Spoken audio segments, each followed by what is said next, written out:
here we've got Shiloh back for another podcast to talk about home inspection stuff and spring home care. And just to revise, Shiloh did an episode with us a few months ago, and it was really, really good. Shiloh's been inspecting homes for decades. He's done thousands of inspections. He owned a big inspection company. Now he owns a smaller inspection company, because we all know that sometimes bigger isn't better, right? That's why we have a small operation over here. And so Shiloh's my trusted resource for information. The thing that I really, really like about Shiloh and his style, if I could just for a second when we have a home inspection, is that he's not afraid to make a judgment call on things and to really advise people on what his opinion is, whether I like it or not. It doesn't matter what I think, Sometimes home inspectors are nervous about what realtors think, because that's where they get a lot of referrals from. But not Shiloh. He always does the right thing. He always counsels people on their condition of the house they're buying, and he helps them to kind of gives them a list, a way to go after they close escrow, kind of a priority of what they should be taking care of. So it's not like you're dealing with an inspection machine. You're dealing with a person who's dealing with a person, and who can really get into the nuts and bolts about the house they're buying. So that is what I really like about Shiloh. We'll post his information here in case you ever need a home inspection, or somebody does, or if you're a realtor, feel free to give Shiloh a call. He works, the greater Southern California area, pretty much? Oh, thank you for that, Megan. And yes, I mean, it's I'll pretty much go anywhere. It's just some places I do have to charge a little bit of a travel fee, but most the 5 counties here in Southern California I'll go to. So perfect. I love it.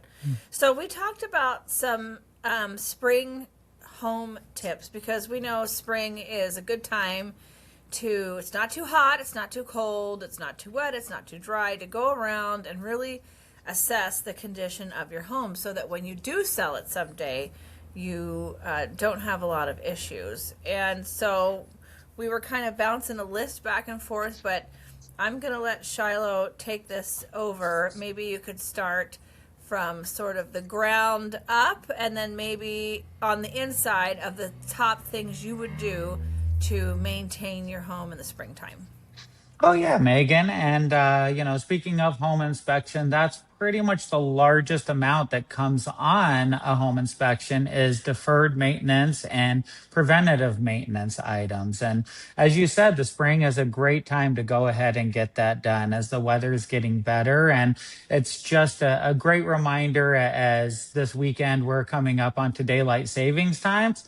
That's your time that you can kind of check some of these things. That's just your internal clock, like, hey, it's time to do some of these things. So starting around like from the outside, the ground up, it's definitely a great time to trim up some of those shrubs, the tree branches, especially the ones that start to get a little bit too close to the house and the home. As a realtor, the past few years, the insurance companies have really been getting onto homeowners and homes for having their trees a little bit too close to the houses, branches and vegetation's overgrown, just for great fire preventative maintenance. Yeah, that's really a good point. And, when people have branches growing on their roof, then it starts rubbing on the roof, and it's also a highway for rodents. And definitely insurance companies want you to have a clearance around your house. Oh, yes, yes, absolutely. And following that up, when you get those tree branches too close to the house, they're going to start to drop leaves inside the gutters and clog up your gutters and downspouts. And we have all of these. Well, we don't have a lot compared to the rest of the nation, but here in Southern California, we do get a few storms that come through here. So this is a great time to get up. And when the wind was blowing and blowing all those leaves around, we want to get that all cleaned up. So get your cup out, scoop all of that out of the gutters, put a hose down your downspout drain line, and start to flush that out. Yeah, good point. Good point. I know we have our house is 2-story, so the gutters are really high in the air. So Oh, yeah. we have to hire somebody to do that, and they put a leaf blower in there and they blow Ah. everything out and it makes such a mess, but at least Mm. the gutters are clean. You're much better to have to clean up a mess than have your gutters clogged up and have them leak over and possibly cause some water damage. Agreed, agreed. Yeah. Yeah, so that, those are a few things. And then the best things that you can do, because when we go into winter time, you tend to get a little bit of expansion and contraction that happens around the house. And that happens from just weather change from these, last week it was 90 degrees here in Southern California, and this week it dips into the 60s and 70s. So we have these massive weather swings, and also from rains. We had a few weeks ago, we had some heavy storms, and now it's drying back up. So all of those cause all the components in the house to have a little bit of movement and shifting. So this is the time you want to go around and caulk and seal items up, whether it's your windows and door frames, any areas where we see gaps that possibly water could intrude into. It's a great time to do that during the springtime. Yeah, agreed. Yeah, I mean, like, water is, we all love water. We're mostly made of water. Water is very useful, but it is your house's number one enemy, I think, is probably water. And I mean, Yeah. a lot of people around here, they have historic homes, so they have wood siding and that sort of thing. And if you could just make that paint job last a little bit longer and touch it up, every year where the paint might be cracking or that sort of thing, that'll keep moisture out and prolong your paint job for sure. Yeah. And then touching base again on those storms and water. And you've heard me tell plenty of buyers this: the best time to get your roof maintenance done and repaired is during the summertime when the roof guys aren't Mm. working. Because during the wintertime, when it's raining and there's storms and they're getting tons and tons of calls for service and work, then they're just going to up their prices because they're a little bit busier. So this is the time of year before your roof leaks and before it starts to get cold and the roof guys get busy again. You want to get your roof maintenance done in the summertime, whether it's sealing roof flashings, cleaning that tree debris out of the valleys, and making any necessary repairs on your roof material, because it's always better and cheaper to do that ahead of time. Be ahead of the curve with that preventative maintenance. Yeah, good point for sure. Wow. Okay, so what else? Anything else on the outside? Those are kind of like the main elements, and then any other, there's hundreds of maintenance kinds of items that you can do. But since this is on the outside and it'll kind of roll us into the inside, it's a great time of year during the spring to get that air conditioner tuned up and maintained.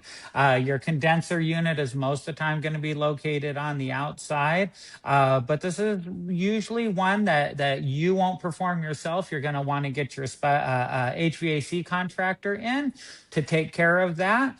And not only does it prolong the life of your system, if you have any type of warranty or if you have any type of secondary plan on that, it'll make sure that you're getting the required maintenance from the manufacturer done, so it won't limit any claims that you have. Yeah, good idea. Yeah, you have Yeah. to show that you've been a good steward to get your warranty really in effect. Yeah, people don't think about that. We all have a car, and cars sometimes come with full or limited warranties, and we tend to stick to that because we want that car's warranty to last for us as long as we can. So we're diligent about getting our oil changes and tune-ups done, but sometimes we forget about that with some of the mechanical devices around the Mm. house. Mm-hmm, mm-hmm. Yeah. And then also on the inside of the house, and this is one of those times where it's great to do it at the time changes of the year when we go in and out of daylight savings, is it's a perfect time to change your HVAC filter there. Mm. And this is probably number one item of doing home inspections that I see that people neglect or forget. No kidding. I've seen plenty of filters that have been 3, 4, 5 years old because they wrote the Wow. date on them when they were last changed. And they're still sitting Oh there, no. and it's Yikes. pretty wild. Yeah, when you pull those out, it's like a blanket of lint and Oh my dirt and gosh. pet And your hair on AC has there. to work so much harder when the filter's filthy.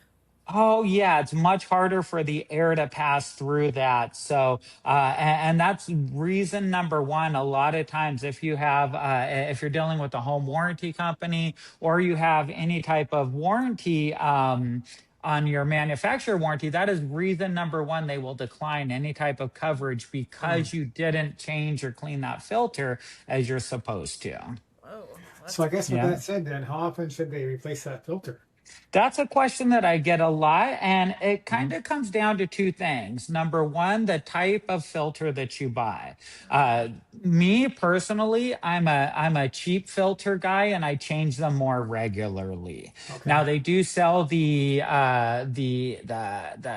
really good expensive filters that filter out more, but they are much thicker, and they say those can last up to a year.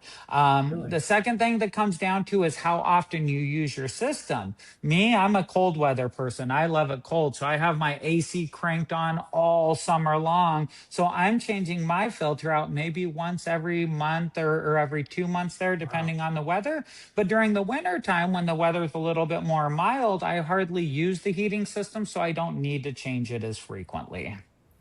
That's interesting because I just as an aside to that, I replaced my filter recently, and Hmm. it's like you gotta go like research for all these filters. There's different levels of what you can filter out. It's like 18 different choices, right? And so I Yeah. think for me, in my mind, the question becomes: you take the lower cost filter, like you say, just change it out more often, or do you do the high end filter? Does it really make that much of a difference in what it's filtering out, the high cost versus a low cost? Is it So much it different in your performance?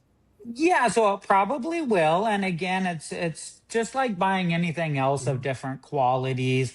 And people will also have different concerns health wise, or they Right. react differently to different allergens and stuff like Mhm, that. mhm, So mhm. some people, or pets, you may want to have, Yeah, if you right. have a pet that sheds or a cat that has a lot of hair, you may want to get that thicker filter that will Okay. catch all of those extra allergens and stuff there. But for Mhm. me, what's worked over the years is I prefer, rather than, buying a real expensive filter and having it sit there and collect stuff for 6, 9, 10 months. I even see some in the store that say they last up to a year. I prefer just to get that Yeah, stuff cleared out of my filter and compartment, and I know the air is not passing over it, for that long. yeah. So maybe like every 3, 4 months might be a good rule of thumb. Yeah, absolutely. And at a minimum, I generally recommend time when the time changes, that's the time to change your filter. So That's a good Good rule of idea. thumb. yeah. There you go. Or the Yeah. seasons change, right? Exactly. Yeah. And that, that usually happens in the spring and fall. So that's a great time to do that there. Especially towards the fall time, because as you're running it during the winter or all summer long, you are collecting a lot of stuff in your filter. And a Mm. lot of people have experienced this. The first time they turn on their heater in the winter, you get a burning smell because some of that Oh dust and yeah. stuff starts to pass through the filter. And that's a great time to get a good cleaner, good clean filter in there right before you do you have to start running your heating system, and then it eliminates that burning odor there. There you go. Good advice. Yeah. And another great time to do during the time change is to test all your smoke alarms and carbon monoxide alarms in Mm. your house. Used to be that would be a great time to change the batteries, and it still is for a lot of people, but we are transitioning over to these 10-year sealed battery alarms on these units, where now we're going to just have to remember, did I install that 10 years ago or was that 8 years ago? And most of them have a sticker you can write the date on, but it's still a good time to test it. Just because the battery says it's going to last 10 years doesn't mean it will. So that's a great time to go Well, through and hit all those buttons and check them all out. I can tell you from my experience when I learned how to change that battery is about 3 o'clock in the morning. When it Uh, goes off, means the Oh, battery's dead. Every time. Doesn't go off like oh, in the middle of the day, right? It's 3 o'clock in the morning, you hear never. this loud noise. Well, it must be the battery's dead. Thank you. Thanks for That's the that's update. always when it goes off in the middle of the night. You you that's it. you Yeah. know that. Yeah. Yeah. Sure. And then also as we're rolling along on the inside of the house, and as we alluded to earlier, water, we all love water. We all love the rain, but it does cause the most damage with homes. So this is your time to go around and tidy up and fix any leaks, or at least inspect for them. That's one of the things that as I'm doing home inspections going through and I'm opening up cabinets underneath the sinks and people have all their, bathroom items underneath there, and I reach in and I fill a leak and I come out and tell the seller, and they're like, what, I didn't know I had a leak underneath there. But they don't go underneath there and check, and this is a good time to pull it out, run all the water, make sure you have nothing leaking, because those little drip leaks can go on for a long time without anybody noticing it, because when everybody thinks of a leak, they think of a leak pooling out, water running all over the place. But sometimes it's just small enough to cause enough damage that it can go unnoticed for a while. Agreed. Yeah. I just saw a vanity yesterday that somebody had all this stuff jammed in there. So you take it out, the whole bottom of the vanity is wet. There's mold Oh, everywhere. It's like you don't need Ouch. all that stuff under your sink, And they sell now like trays you can put under there, oh yeah. Yeah, yeah. So there's some preventative measures there. But go on. I digress. No worries. That's great information there, because putting those little trays or protective layers in there will also help you from causing damage to those walls or vanity bases there. Also a great time for just any types of drip leaks, handle leaks. I do tell a lot of home buyers, little leaks, they tend to turn into big leaks if you don't take care of them. Sometimes people think, oh, they turn on their bathtub handle and it has a little drip leak to it. They don't think about it like, oh, it is wasting a little bit of water, which is true, but it doesn't add up that much that fast. But the more you're using that handle that's leaking, the more likely it is to cause a bigger leak, and maybe the handle doesn't leak or it starts to leak in an area you can't see. So fixing up the little things, the toilet handles that you need to jiggle around so it stops running, checking around your toilet bases for leaks and stuff like that. These are all great things you can do with the plumbing. That's good. I know. I think like a running toilet can add about $50 a month on your water bill. Plus, it's just not cool. You gotta adjust it. Yep. And a lot of times Wow. it's an easy fix. Yeah. So Yes, what's Rick. the easy fix? I have it. I think one of my toilets does that, runs like off and on. It turns on, turns off. I hear it running every now and then, right? So Yeah. how do you, that might be why my water bill's higher now. So I thanks for know. mentioning that. See, now There I'm you Right? There we talking about go. it. It's your flapper thing. It's not holding the water in the tank. It's leaking through to the toilet part, and so the tank floaty keeps trying to keep it filled to a certain amount Oh, of okay. gallons. That So I is got my it. Yep. flapper thing. One of the Yep. flapper things there, right? It's a Okay. little flapper hand. Yeah. Rick, I Again, thought you had a smart toilet. Doesn't it tell you what's going on? That's my dumb toilet in another Your bathroom. dumb toilet. Dumb. Yeah. My smart toilet doesn't have that issue. Yeah. Smart toilet doesn't even have a tank, does it? It doesn't. No. No, so we're good on that one. Yeah. yeah. And then a few other things we can do on the inside of the house. This is a great time to go ahead and as we start to get into the summer months right now, we're going to be starting to turn on our air conditioners, and we want to be able to keep that cold air trapped inside. We don't want to let the cold air escape and the hot air come in. So we want to check around windows and doors to replace any type of weather stripping or threshold strips that have kind of worn down, cracked, and just aged over the years. Sometimes you'll be able to see daylight around the doors, or just if there's a temperature difference, if it's warmer inside and colder outside, just take your hand around and feel things around your doors and windows. And if you feel a breeze or draft coming through, it's a great time to add a little bit of stripping around there. These little small fixes do save you a lot of money. As you talked about the running toilet, having your air conditioner have to run that much longer because air is escaping will add up over time. Good point. I know a lot of our historic houses, we have our original windows, and so we don't want to mess with those. But people, sometimes they add insulation or they add a little weather stripping like at the bottom of the window just so the window fits a little more snug. So Yeah, that's a good point. Yeah. Yeah, and then how about we talk about some appliances that we can maintain during the this time of the year? So two things that I tend to find a lot that get neglected, and people tell me they never service or maintain. The first one is, and both of them technically can be fire hazards, but the first one is the dryer vent, which is Mm. probably the most important. A lot of people just think you take the little lint cleaner out and you throw that away, and that's all you need to do. But some of that lint does pass through and it gets in your vent tube that goes behind there. And depending on how your vent runs and the type of material it has, you are subject to get a little bit of blockage that goes in there, and those little blockages will turn into bigger blockages at time. You'll tend to notice that when maybe it used to take you 40 minutes to dry your clothes, but now when you run it for 40 minutes, you pull it out and it's still wet. Or if you have a dryer that senses it automatically, it used to take 40 minutes, but now it takes 50, 55 minutes and an hour. It's because it can't exhaust as well, and the system has to run a little bit cooler to help prevent a fire from occurring. So, again, there are companies that'll come out if you have a really long dryer vent, and they will clean that out for you. And I suggest being there when they do it and watch what they pull out. And then once you see it that one time, you'll want to do it regularly because you'll Yeah. see how much of that lint and stuff comes out of there. Yeah, I think you can buy a kit too on Amazon, like a brush, and you get like a leaf blower and a Yeah. brush and just go for it.